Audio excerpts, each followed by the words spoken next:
ಪ್ರಕಾಶ್ ತಮಿಳ್ನಾಡು ಆಗಿರ್ಬೋದು, ದೀಪಕಣ್ಣ ಆಗಿರ್ಬೋದು, ಪುಷ್ಪರಾಜ್ ಬೋಳಾರ್ ಆಗಿರ್ಬೋದು, ಇವರೆಲ್ಲ ಅದ್ಭುತ ಕಲಾವಿದರು. ಅಂದ್ರೆ ಹೇಳಿದ್ರೆ ಇವರೆಲ್ಲ ತುಂಬಾ ವರ್ಷಗಳಿಂದ ರಂಗಭೂಮಿಯಿಂದ ತುಂಬಾ ಏನು ಕಷ್ಟಪಟ್ಟು ಮೇಲೆ ಬಂದವರು. ಅಂತವ್ರ ಜೊತೆಗೆ ನನ್ನಂತವನಿಗೆ ಒಂದು ಅಭಿನಯಿಸ್ಲಿಕ್ಕೆ ಒಂದು ಅವಕಾಶ ಸಿಗ್ತದೆ ಅಂತ ಹೇಳಿದ್ರೆ it is a great honour. ಮಾನವೀಕ್ಷಕರೇ, ಅಳಿದು ಉಳಿದವರು ಕಂಡಂತೆ ಸ್ವಾಗತ ಸುಸ್ವಾಗತ. ರಾಜ್ಯದಲ್ಲೇ ಬಹುದೊಡ್ಡ ಸಿನಿಮಾ ಅಂದ್ಕೊಳ್ಳೆ ನಿಮಗೆಲ್ಲ ಗೊತ್ತು. ಸೂ ಫ್ರಾಮ್ ಸೋ ಅಂತ ಹೇಳಿದ್ರೆ ಸೋಮೇಶ್ವರದಿಂದ ಸುಲೋಚನಾವರೆಗೆ ಅನ್ನುವಂಥದ್ದು ಈಗಾಗ್ಲೇ ತುಂಬ ಯಶಸ್ವಿ ಸಿನಿಮಾ ಅಂತ ಬಂದ ಕೂಡಲೇ ಯಾವ ಸಿನಿಮಾ ಅಂತ ಹೇಳಿದ್ರೆ ಒಂದು ಹಳ್ಳಿಯ ಕಥೆಯನ್ನು, ಅಂದರೆ ದಕ್ಷಿಣ ಕನ್ನಡ ಜಿಲ್ಲೆಯ ಹಳ್ಳಿಯ ಕಥೆಯನ್ನು, ಅಂದರೆ ಪೂರ್ತಿ ದಕ್ಷಿಣ ಕನ್ನಡ ಕರಾವಳಿಯಲ್ಲಿ ಏನೆಲ್ಲ ನಡೆಯುತ್ತೆ ಆ ಸಿನಿಮಾನ ತಗೊಂಡು ಯಾವ ರೀತಿ ಅದನ್ನು ಇವತ್ತು ಅಂತಾರಾಷ್ಟ್ರೀಯ ಮಟ್ಟದಲ್ಲಿ ಆ ಪಿಕ್ಚರ್ ಇಷ್ಟು ಹೆಸರಾಗಿದೆ ಅಂತ ಹೇಳಿದ್ರೆ, ಮಲಯಾಳಿ ಹಾಗೆ ತೆಲುಗಿನಲ್ಲೂ ಈ ಸಿನಿಮಾ ಬರ್ತಾ ಇದೆ. ಮುಂದೆ ಮೇ ಬಿ ಹಿಂದಿಗೂ ರಿಮೇಕ್ ಆಗ್ಬೋದು ಅಥವಾ ಬೇರೆ ದೇಶದ ಎಲ್ಲ ಭಾಷೆಗಳಿಗೂ ಬರ್ಬೋದು ಈ ಸಿನಿಮಾ. ಆದರೆ ಈ ಸಿನಿಮಾದಲ್ಲಿ ಒಂದನ್ನು ನಾವು ನೋಡಿದಾಗ ಮನುಷ್ಯನಿಗೆ ದೆವ್ವ, ಭೂತ, ಭ್ರಮೆ ಯಾವ ರೀತಿ ಇರುತ್ತೆ, ಭ್ರಮೆಯ ಹೆದರಿಕೆ ಹೇಗೆ, ಆ ಹೆದರಿಕೆಯಿಂದ ಒಂದು ಸಿನಿಮಾನ ಜನರಿಗೆ ಎಷ್ಟು ಚೆನ್ನಾಗಿ ಇದೆಲ್ಲಕ್ಕಿಂತ ಹೆಚ್ಚಾಗಿ ಈ ಸಿನಿಮಾದಲ್ಲಿ ಮೆಸೇಜ್ ಬರೋದು ಅಂತ ಹೇಳಿದ್ರೆ, ಆ ಭ್ರಮೆ ಏನು ಹೆದರಿಕೆ ಆಗಿರುತ್ತೆ, ಆ ಹೆದರಿಕೆಯಿಂದ ಒಂದು ನೊಂದ ಹೆಣ್ಣು ಮಗಳಿಗೆ ಅಂತ ಹೇಳಿದ್ರೆ, ಇದು ನಮ್ಮ ರಾಜ್ಯದಲ್ಲಿ ಸುಮಾರು ಗ್ರಾಮಗಳಲ್ಲಿ ಎಷ್ಟೋ ಹೆಣ್ಣು ಮಕ್ಕಳು ಇವತ್ತಿನವರೆಗೂ ಎಷ್ಟೋ ಅವ್ರ ಮೇಲೆ ದೌರ್ಜನ್ಯಗಳಾಗ್ತವೆ. ಸ್ವತಃ ಅವ್ರ ಮನೆಯಲ್ಲಿ ಇದ್ದಂಥವ್ರು ಅಥವಾ ಅವ್ರ ಕುಟುಂಬದವರು ಒಂದು ವೇಳೆ ಒಂದು ವಯಸ್ಸಿನಲ್ಲಿ ಆರ್ಥಿಕವಾಗಿ ಅವ್ರಿಗೆ ಸಮಸ್ಯೆ ಇತ್ತು ಅಥವಾ ಮದುವೆ ಏನಾದರೂ ಆಗಲಿಲ್ಲ, ಅವ್ರ ಮನೆಯಲ್ಲಿ ಮದುವೆ ಆಗ್ಲಾರ್ದೆ ಕೂತ್ಕೊಂಡ್ಬಿಟ್ರು, ಅದರ ಮಧ್ಯಾಹ್ನ ಅವರ ತಂದೆ ತಾಯಿ ಅಂದ್ರೆ ಪೋಷಕರೇನಾದರೂ ಸತ್ತೋದ್ರೆ ಆ ಹೆಣ್ಣು ಮಗಳ ಪರಿಸ್ಥಿತಿ ಎಷ್ಟು ಕೆಟ್ಟದಾಗಿರುತ್ತೆ ಅನ್ನುವಂಥದ್ದೇ ಈ ಸಿನಿಮಾದಲ್ಲಿ ಅದ್ಭುತವಾಗಿ ತೋರಿಸಿದ್ದಾರೆ. ಅಂದರೆ ಭ್ರಮೆಯೇ ಒಂದು ಭಯ, ಆ ಭಯವನ್ನ ಸುಮಾರು ಜನ ನಂಬ್ತಾ ಇರ್ತಾರೆ ಆ ಹಳ್ಳಿಗರು.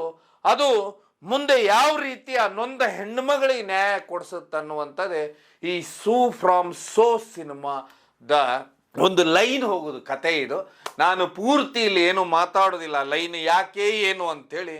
ಆದರೆ ಇಲ್ಲಿ ಅದ್ಭುತವಾಗಿ ನಾನು ನೋಡಿದ್ದಂದ್ರೆ ದಕ್ಷಿಣ ಕನ್ನಡ ಜಿಲ್ಲೆ, ಯಾಕಂತ ಹೇಳಿದ್ರೆ ಇದರ ಸಂಪೂರ್ಣವಾಗಿ ಶೂಟಿಂಗ್ ನಡೆದಿದ್ದು 60 ದಿವಸನೂ ನಮ್ಮ ಬೆಳತಂಗಡಿ ಹತ್ರ ಕಕ್ಕೆ ಪದವು ಅನ್ನುವಂಥ ಗ್ರಾಮ ಇದೆ, ಅಲ್ಲಿಂದ ಸುಲೋಚನಾವರೆಗೆ. ಸುಲೋಚನಾ ಅಂದರೆ ಏನ ನೊಂದ ಹುಡುಗಿ, ಅಂದ್ರೆ ಮದುವೆ ಆಗ್ಲಾರ್ದ ಹೆಣ್ಣು ಮಗಳಿರ್ತಾಳೆ, ಅವರ ತಾಯಿ ಇರ್ತಾರೆ, ಅವಳು ಸತ್ತೋಗಿರ್ತಾಳೆ, ಅಂದರೆ ಡೆತ್ ಆಗಿರುತ್ತೆ.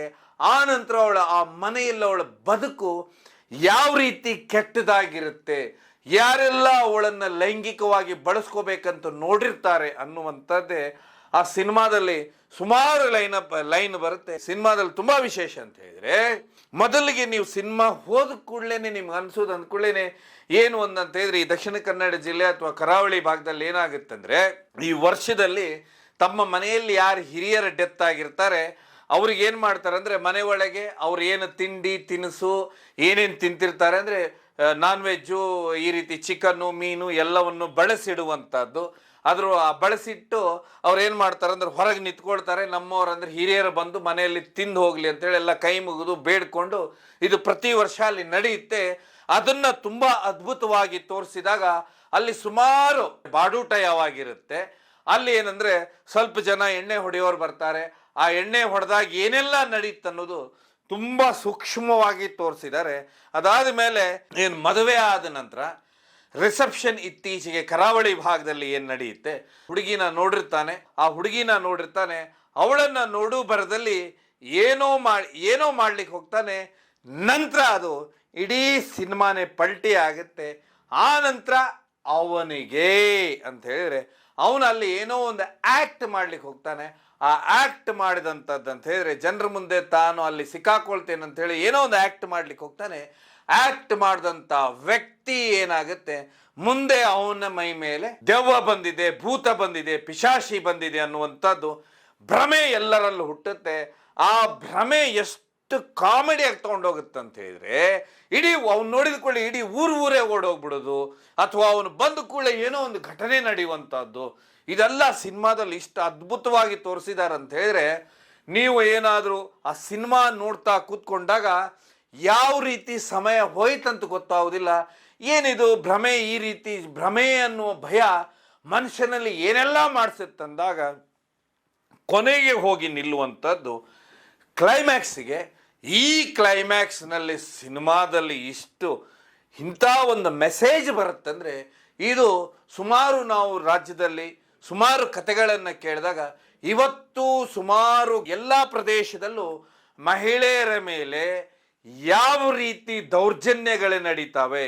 ಒಂದು ವೇಳೆ ಅವರ ಪೋಷಕರು ಇಲ್ಲ ಅಂದರೆ, ತಂದೆ ತಾಯಿ ಇಲ್ಲ ಅಂದರೆ, ಅವ್ರಿಗೇನಾದರೂ ಮದುವೆ ಅಥವಾ ಇನ್ನೊಂದು ಆಗಿರಲಿಲ್ಲ, ಅವರು ಒಂದು ಮನೆಯಲ್ಲಿ ವಾಸಿಸ್ತಾ ಇದ್ರಂದ್ರೆ ಯಾವೆಲ್ಲ ರೀತಿ ಅವ್ರ ಹತ್ತಿರದವರೇ ಅವ್ರ ಮೇಲೆ ಏನೆಲ್ಲ ಮಾಡಬೇಕಂತ ಬಯಸ್ತಾರೆ ಅನ್ನುವಂಥದ್ದು ಈ ಸಿನಿಮಾದಲ್ಲಿ ತುಂಬ ಅದ್ಭುತವಾದ ಒಂದು ಮೆಸೇಜನ್ನು ಕೊಟ್ಟಿದ್ದಾರೆ. ಹೀಗಾಗಿ ಈ ಸಿನಿಮಾ ಇಷ್ಟು ಅದ್ಭುತವಾಗಿದೆ ಅಂತ ಹೇಳಿದ್ರೆ, ನೀವೆಲ್ಲ ನೋಡ್ಲಿಕ್ಕೆ ಹೋದಾಗ ಲೈಟ್ ಆ್ಯಂಡ್ ಶ್ಯಾಡೋ ಅಂತ ಹೇಳಿದ್ರೆ ಹೆಚ್ಚು ನೀವು ಕತ್ತಲು ಮತ್ತು ಬೆಳಕಿನ ಸಿನಿಮಾ ನೋಡಿದಾಗ ಆಗುತ್ತೆ. ಸುಮಾರು ವಿಶೇಷ ಅಂತ ಹೇಳಿದ್ರೆ ಎಲ್ಲವೂ ಇಲ್ಲಿ ಅಂತ ಹೇಳಿದ್ರೆ ಪ್ರತಿಯೊಂದು ಭಾಷೆ ಇದು ಇರ್ಬೋದು, ಕರಾವಳಿ ಭಾಗವನ್ನು ಅಲ್ಲಿ ಇರುವಂಥ ಸಂಪ್ರದಾಯಗಳನ್ನು ತುಂಬ ಅದ್ಭುತವಾಗಿ ತೋರಿಸಿದ್ದಾರೆ. ನಂತರ ಈ ದೆವ್ವ ಭೂತ ಬಿಡಿಸುವಂಥವ್ರು ಅಥವಾ ಅವ್ರದ್ದೆಲ್ಲ ಏನು ಕಮಿಟ್ಮೆಂಟ್ಸ್ ಇರ್ತಾವನ್ನುವಂಥದ್ದು ಈ ಸಿನಿಮಾದಲ್ಲಿ ತೋರಿಸಿದ್ದಾರೆ. ಇಲ್ಲಿ ವಿಶೇಷವಾಗಿ ಈ ಸಿನಿಮಾದಲ್ಲಿ ಪಾತ್ರ ಬರೋದಂತ ಹೇಳಿದ್ರೆ ರವಿ ಅಣ್ಣನ ಪಾತ್ರದಲ್ಲಿ ಅದ್ಭುತವಾಗಿ ನಡೆಸಿದವರು. ಯಾಕಂದರೆ ಸಿನಿಮಾ ಪ್ರಾರಂಭವಾಗದೆ ರವಿ ಅಣ್ಣನಿಂದ, ರವಿ ಅಣ್ಣ ಅವರಿಂದನೇ ಸಿನಿಮಾ ಪ್ರಾರಂಭವಾಗುತ್ತೆ. ರವಿ ಅಣ್ಣ ಅಂದರೆ ನಿಮ್ಗೆ ಗೊತ್ತಿರ್ಬೋದು, ಸನ್ನಿಲ್ ಗೌತಮ್ ಅಂತೇಳಿ. ನಿಮಗೆ ಸನ್ನಿಲ್ ಗೌತಮ್ ಯಾರು ಅಂತ ಹೇಳಿದ್ರೆ ಕಾಂತಾರ ಸಿನಿಮಾದಲ್ಲಿ ನೋಡಿರ್ತೀರ, ಅದ್ಭುತವಾಗಿ ಅಭಿನಯಿಸಿದ್ದಾರೆ. ಅದಾದ್ಮೇಲೆ ಇನ್ನೊಬ್ರು ಬರೋದಂತ ಹೇಳಿದ್ರೆ ಪ್ರಕಾಶ್ ತುಮ್ಮಿನಾಡು, ಇವರನ್ನು ನೀವು ಕಾಂತಾರ ಸಿನಿಮಾದಲ್ಲಿ ನೋಡಿರ್ತೀರ. ಇನ್ನೊಬ್ರು ದೀಪಕ್ ರೈ ಅವರು, ಇವರನ್ನು ಕಾಂತಾರ ಸಿನಿಮಾದಲ್ಲಿ ನೋಡಿರ್ತೀರ. ಅದಾದ ಮೇಲೆ ಪುಷ್ಪರಾಜ್ ಅವರನ್ನು ನೀವು ನೋಡಿರ್ತೀರ ಕಾಂತಾರ ಸಿನಿಮಾದಲ್ಲಿ. ಇದೆಲ್ಲದಕ್ಕಿಂತ ಹೆಚ್ಚಾಗಿ ರಾಮದಾಸ್ ಅವರು ಈ ಪೂರ್ತಿ ಸಿನಿಮಾ, ಯಾಕಂದ್ರೆ ರಾಮದಾಸ್ ಅವ್ರಿಗೆ ರವಿ ಅಣ್ಣ ಅವ್ರಿಗೆ ಈಗೋ ಕ್ಲಾಶ್ ಇರುತ್ತೆ ಈ ಸಿನಿಮಾದಲ್ಲಿ. ಅದೇ ರೀತಿನೇ ರಾಮದಾಸ್ ಅವರು ಅದ್ಭುತವಾಗಿ ನಟಿಸಿರ್ತಾರೆ, ಅವರನ್ನು ನೀವು ಕಾಂತಾರ ಸಿನಿಮಾದಲ್ಲಿ ನೋಡಿರ್ತೀರ. ಅದಾದ್ಮೇಲೆ ಇನ್ನೊಬ್ರು ಅಂತ ಹೇಳಿದ್ರೆ ಈ ಸಿನಿಮಾನ ನಿರ್ದೇಶನ ಮಾಡಿದವರು, ಹಾಗೆ ಸಿನಿಮಾದ ಏನಿ ಒಂದು ಭೂತದ ಪಾತ್ರ ಬರುತ್ತೆ ಅಂದ್ರೆ ದೆವ್ವ ಮೈ ಮೇಲೆ ಬಂದಿರುವಂತ ಪಾತ್ರ ಬರುತ್ತೆ, ಇದನ್ನ ಮಾಡಿದಂಥವ್ರು JP ತುಮ್ಮಿನಾಡ್ ಅವರು.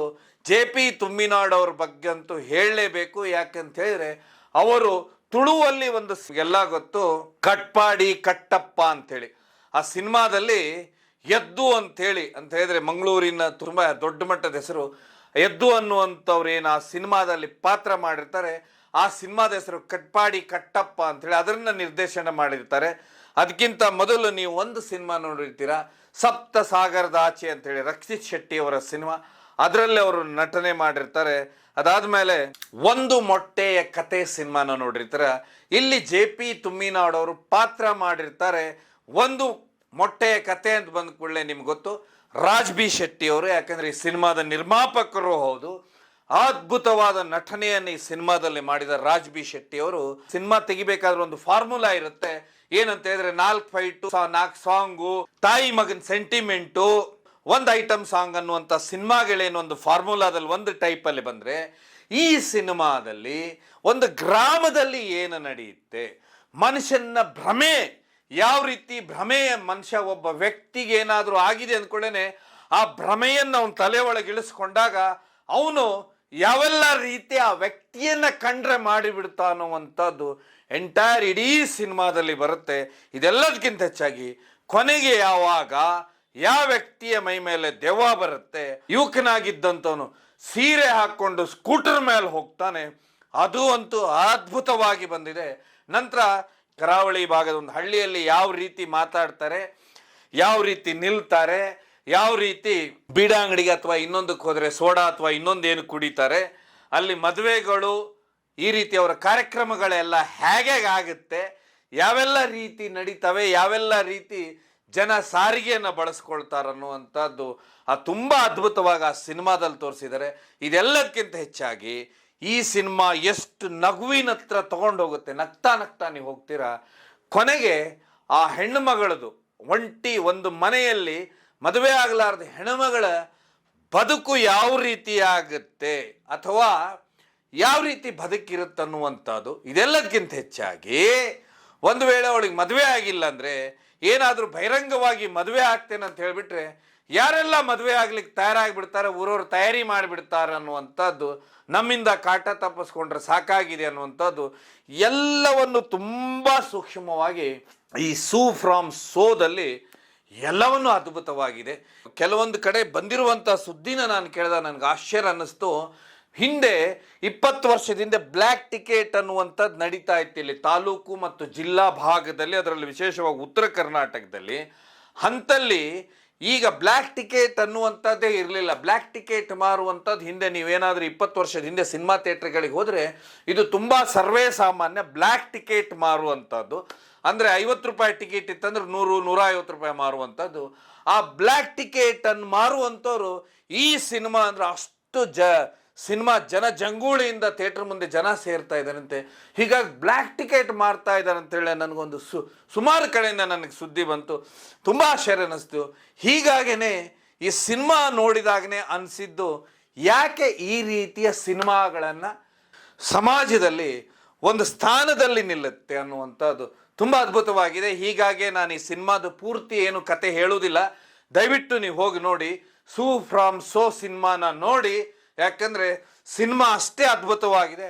ಆದರೆ ಒಂದಂತೂ ಹೇಳ್ತೇನೆ, ದಯವಿಟ್ಟು ಸಿನಿಮಾ ಥಿಯೇಟ್ರಿಗೆ ಹೋಗಿ ನೋಡಿ. ಈ ಸಿನಿಮಾವನ್ನು ನೀವೇನಾದರೂ ಪೆನ್ ಡ್ರೈವು ಅಥವಾ ನಿಮ್ಮ ಮೊಬೈಲು ಕಂಪ್ಯೂಟ್ರಲ್ಲಿ ನೋಡಿದಾಗ, ಮೊಬೈಲ್ಗಳಲ್ಲಿ ನೋಡಿದರೆ ಆ ರೀತಿ ಯಾವುದೇ ನಿಮಗೆ ಇಂಟ್ರೆಸ್ಟ್ ಬರೋದಿಲ್ಲ, ಫೀಲ್ ಬರೋದಿಲ್ಲ. ಇದನ್ನು ಒಂದು ಥಿಯೇಟ್ರಲ್ಲಿ ನೋಡಿದಾಗ ತುಂಬ ಅದ್ಭುತವಾಗಿ ಫೀಲ್ ಬರುತ್ತೆ. ಸಿನಿಮಾ ನೋಡಿದಾಗ ಅನಿಸುತ್ತೆ ನೀವು 2 ಗಂಟೆ 20 ನಿಮಿಷ ಒಂದು ಎಲ್ಲೋ ಒಂದು ಕಡೆ ಲೋಕದಲ್ಲಿ ಇದ್ದಾಗ ಅನಿಸುತ್ತೆ, ಒಂದು ಊರಲ್ಲಿ ಇದ್ದಾಗ ಅನಿಸುತ್ತೆ. ಪ್ರತಿ ಕ್ಯಾರೆಕ್ಟರ್ ನಿಮ್ಮ ಅಕ್ಕಪಕ್ಕ ನಡೀತಾ ಇದೆ ಅನಿಸುತ್ತೆ ಅನಿಸುತ್ತೆ. ದಯವಿಟ್ಟು ಈ ಸಿನಿಮಾನ ಖಂಡಿತವಾಗೂ ರಾಜ್ಯದ ಎಲ್ಲ ಸಿನಿ ಪ್ರಿಯರು ನೋಡಿ, ದಯವಿಟ್ಟು ನೋಡಿ ಅಂತ ಹೇಳ್ತಾ ಈ ಕಾರ್ಯಕ್ರಮವನ್ನು ಮುಗಿಸ್ತೇನೆ. ಕಾರ್ಯಕ್ರಮ ನೋಡಿದ್ದಕ್ಕೆ ಧನ್ಯವಾದ. ಇದು ಕೇವಲ ಜನಜಾಗೃತಿಗೋಸ್ಕರ.